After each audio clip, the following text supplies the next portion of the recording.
अस्सलाम वालेकुम। Welcome to Sadat concept clarity academy. आज का हमारा लेक्चर क्लास 9 के लिए है। हम कर रहे हैं फैक्टराइजेशन चैप्टर नंबर 4 की एक्सरसाइज 4.1। काफी दिनों से हम कर रहे थे, उसके क्वेश्चन नंबर 1, 2 और 3 हमारे कंप्लीट हो चुके हैं। आज हमारा लास्ट क्वेश्चन है, उनसे थोड़ा सा डिफरेंट है। पैटर्न वही है, रूल वही है, जस्ट एक चीज न्यू ऐड हो गई है और वो है एक्स स्क्वेयर का कोफिशिएंट। रूल वही रहेगा।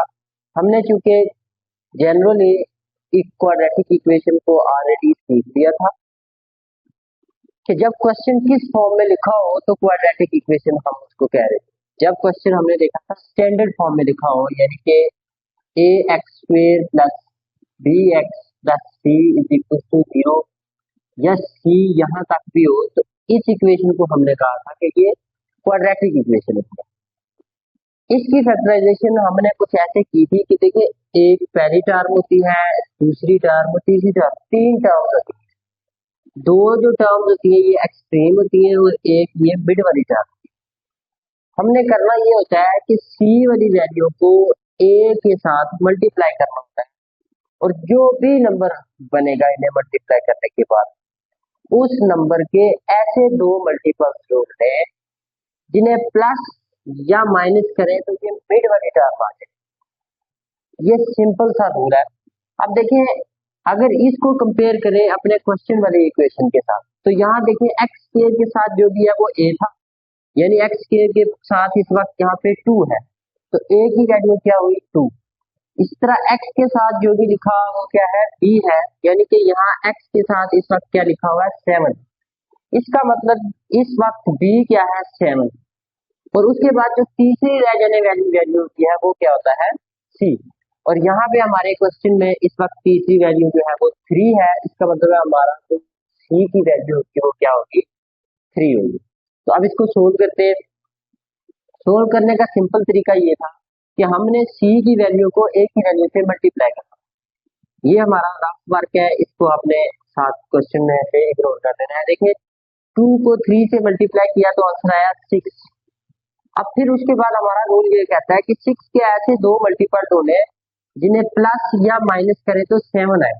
तो 1 मल्टीप्लाई अगर 6 करते हैं तो 6 1 जा 6 और 1 और 6 क्या हो गए 7, यानी मिड वाली टर्म पे बाकी। अब सोल्यूशन में ये जो 2x स्क्वेयर और प्लस 3 है ये तो ऐसे ही रहेगा। मिड वाली टर्म फिर के दो नए फैक्टर हमने उसको ब्रेक कर दिया। एक हमने बना दिया प्लस 1x और दूसरा हमने बना दिया प्लस 6x। तो ये 1x और 6x 7x, 1 multiply 6 is equal to 6। तो यहाँ पे इसका मतलब है कि ये हमारी फैक्टराइजेशन कंप्लीट हो गई। अब देखिए, ये एक पेयर बनता है और एक ये पेयर बनता है। इन दोनों में देखना है कि कॉमन क्या है। तो अगर हम इस पहले पेयर में से कॉमन वैल्यू को देखते हैं तो यहाँ सिर्फ और सिर्फ x की वैल्यू कॉमन है। इसके पास 2x थे तो यहाँ 1x रह गया, तो 2 जो था वो एज इट इज रहेगा। फिर प्लस का साइन और x बाहर कॉमन आ गया तो पीछे सिर्फ और सिर्फ 1 रहेगा। इस तरह दूसरे पेयर में देखते हैं तो सिर्फ 3 का टेबल कॉमन है, तो 3 2s are 6, x अपनी जगह पे और 3 1s are 3 3। ये 1 क्यों आया और 2 क्यों आया इसको हम अपनी प्रीवियस वीडियो में बड़ी डिटेल से देख चुके हैं। अब ये जो 2x प्लस 1 है और 2x प्लस 1 है ये 2 दफा था, सेम था, तो कॉमन करके एक ही दफा लिख दिया। बाकी कौन सी वैल्यू बच जाती है, एक ये वाला x और एक ये प्लस 3, तो x प्लस 3 ये हमारी फैक्टराइजेशन की कंप्लीट हो। अब देखें यही मेथड थ्रू आउट यही मेथड लगेगा। इसमें भी देखें a और c को मल्टीप्लाई करेंगे तो रफ में हमारे पास नंबर क्या बनेगा 15 2s are 30। अब कोई से दो नंबर ऐसे नंबर जिन्हें प्लस या माइनस करें तो 11 आए और मल्टीप्लाई करें तो 30 है, तो वो नंबर क्या होते हैं 5 मल्टीप्लाई बाय 6, 5 6 30, 5 और 6 11। तो हम क्या करेंगे, इसके सोल्यूशन में क्या होगा 2x square plus 5x plus 6x plus 15 which is. अब देखें इन दोनों में कॉमन है कोई, इन दोनों में सिर्फ और सिर्फ x कॉमन है और कुछ भी कॉमन नहीं है। तो ये 2x अपनी जगह पे आ गया, x 2 दफा था तो एक दफा बाहर आ गया, एक दफा अंदर रह गया। प्लस 5 ही रह गया, एक्स वाई कॉमन आ गया था। अब इन दोनों में देखा जाए तो इन दोनों में सिर्फ और सिर्फ 3 का टेबल कॉमन है, तो प्लस 3 करेंगे, यानी कि 3 2 जार 6, 3 5 जार 15, 3 का टेबल कॉमन था तो हमने वही, तो 3 2 जार 6, एक्स अपनी जगह पे, प्लस 3 5 जार 15। तो देखिए 2x प्लस 5, 2x प्लस 5 दो दफा, 2x प्लस 5 एक दफा लिख दिया कॉमन करके, और फिर x और प्लस 3 रह गया था, x प्लस 3 लिखा, तो ये दो फैक्टर बन गए, इसकी भी factorization. Same as it is देखा जाए तो 4 3 जार 12 है, तो अब यहाँ पे अगर आप सोल्यूशन करते हैं तो देखिए हमारे पास जो रफ वर्क में नंबर बनता है वो क्या बनता है, 12। तो 12 को ब्रेक करें तो क्या आ जाएगा, क्या ऐसे ब्रेक करना है इसको 12 को कि 13 है, 4 3 जार 12। अब 13 कैसे आएगा, 1 मल्टीप्लाई 12 करते हैं तो 1 प्लस 12 कितना होगा 13, और 1 मल्टीप्लाई 12 कितना हो जाएगा 12। तो अभी सोल्यूशन में इस क्वेश्चन को एक दफा रिपीट कर देता हूँ मैं, प्लस 13x प्लस 3, अब क्या हो जाएगा 4x square plus 1x plus 12x plus 3, ये 1x और 12x को जब प्लस करेंगे तो क्या बन जाएगा 13। ये मिड वाली टर्म हमने ब्रेक किया। अब इन पहले दो में से सिर्फ और सिर्फ x कॉमन है तो 4x प्लस 1 रह जाएगा, प्लस यहाँ से 3 कॉमन है तो यहाँ भी 4x प्लस 1 रह जाएगा। मैं थोड़ा सा स्पीड से चल रहा हूँ क्योंकि ये हम बार बार इसी पैटर्न को फॉलो कर रहे हैं और ऐसे ही कॉमन ले रहे हैं, तो इसमें कोई नई चीज नहीं है।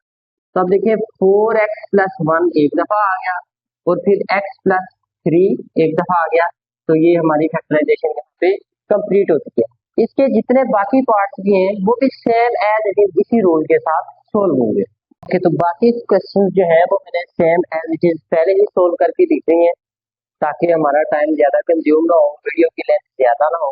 देखिए सेम टू सेम यही पैटर्न है, जैसे यहाँ 3 और 2 को मल्टीप्लाई किया तो 6 आया।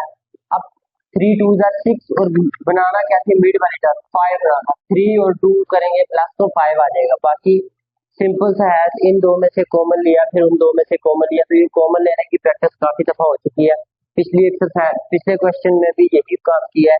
अब देखिए इसमें भी 3 6 जार 18, अब 18 के ऐसे दो मल्टीपल ढूंढने हैं जिन्हें प्लस करें तो 11 है और माइनस का 11 है, तो 2 और 9, 9 2 जार 18 आ रहे थे और 2 प्लस 9 करेंगे तो क्या आ जाएगा 11, लेकिन दोनों के साथ माइनस लगेगा ताकि फिर हमने माइनस बनाना है, -11। तो साइन मिड वाली वैल्यू का लगता है बड़ी के साथ भी, तो दूसरी भी चूंकि माइनस ही करनी थी तो ये माइनस कर दिया, माइनस माइनस प्लस 9 और 2 11 हो जाएंगे। बाकी सिंपल फिर यहाँ पे कॉमन आ जाएगा। यहाँ पे अगर देखा जाए तो 2 2 जार 4, अब मल्टीप्लाई करें तो 4 आए, प्लस करें तो 5 आए, तो 4 1 जार 4, 1 और 4 को करेंगे तो 4 आएगा और 1 प्लस 4 करेंगे तो 5 आ जाएगा। अब देखें मिड वाली वैल्यू का जो साइन है वो माइनस का है, तो इन दोनों के साथ भी माइनस ही लगेगा। उसके बाद आ जाते हैं 6 4 जार 24, अब मल्टीप्लाई करें तो 24 आए, प्लस या माइनस करें तो 11 आए, और 8 3 जार 8 और 3 ऐसे दो मल्टीपल थी जिन्हें हमने मल्टीप्लाई करना था तो 24 आना था, और अगर प्लस करते तो क्या आना था 11 आना था। तो चूंकि यहाँ पे माइनस का 11 बना था इसलिए दोनों के साथ साइन क्या लग गया, माइनस का लग गया। फिर उसके बाद देखें ये जो वैल्यू थी, ये वाला क्वेश्चन थोड़ा सा ऑर्डर इसका सही नहीं था। देखिए क्वाड्रेटिक इक्वेशन में सबसे पहले हमने कहा था कि एक्स स्क्वायर वाली वैल्यू होती है, फिर एक्स वाली और फिर कांस्टेंट, तो इसको ऑर्डर सही करके लिख दिया हमने, पहले स्क्वायर वाली वैल्यू फिर एक्स और फिर सिंपल 6 को लिखा। अब जब ए और सी को मल्टीप्लाई किया तो 6 3 जार 18 बन गया। अब 18 के ऐसे दो मल्टीपल ढूंढने हैं जिन्हें प्लस करें या माइनस करें तो 7 आना चाहिए। अब 9 2 जार 18 आना था, तो अब करना माइनस है, साइन मिड वाली वैल्यू का लगना है, मिड वाली वैल्यू का साइन देखिए प्लस का है, तो ये प्लस दोनों में से जो बड़ी वैल्यू है उसके साथ लगेगा, तो दोनों में 2 और 9 में बड़ी वैल्यू है 9, तो 9 के साथ लग गया प्लस, तो दूसरी के साथ माइनस ही लगेगा। अब दूसरी के साथ प्लस क्यों नहीं लगा, जबकि यहाँ पे माइनस था तो दोनों के साथ माइनस लगा, यहाँ माइनस था तो दोनों के साथ माइनस लगा, क्योंकि यहाँ वैल्यू को प्लस करके आंसर आना था तो एक जैसा साइन होना चाहिए था। यहाँ वैल्यू को प्लस करके नहीं आंसर आएगा, क्योंकि 9 और 2 को अगर प्लस करेंगे तो आंसर आ जाएगा 11। हमने क्या आंसर लेके आना है, हमने आंसर लेके आना है 7, तो इसलिए फिर साइन लाइक नहीं होना चाहिए, साइन ऑपोजिट होना चाहिए। अब कौन सी वैल्यू के साथ प्लस का साइन लगेगा और कौन सी वैल्यू के साथ माइनस का साइन लगेगा, इस चीज का डिसीजन कैसे लेंगे, इस चीज का डिसीजन लेंगे हम अपनी मिड वाली वैल्यू को देखकर, और फिर मिड वाली वैल्यू का साइन देखेंगे वो क्या है, प्लस का है। तो दोनों में से जो बड़ी वैल्यू होगी उसके साथ हम प्लस लगाएंगे, जो छोटी वैल्यू होगी उसके साथ माइनस लगा देंगे। बाकी फिर सिंपल आगे इसमें से भी कॉमन लेना है और ये दो फैक्टर आपके यहाँ पे बन जाते हैं। तो इस तरह हमारी ये जो 4.1 एक्सरसाइज थी ये हो गई है कंप्लीट। अब इंशाल्लाह नेक्स्ट लेक्चर में हम एक्सरसाइज 4.2 को स्टार्ट करेंगे। तब तक के लिए अल्लाह हाफ़िज़।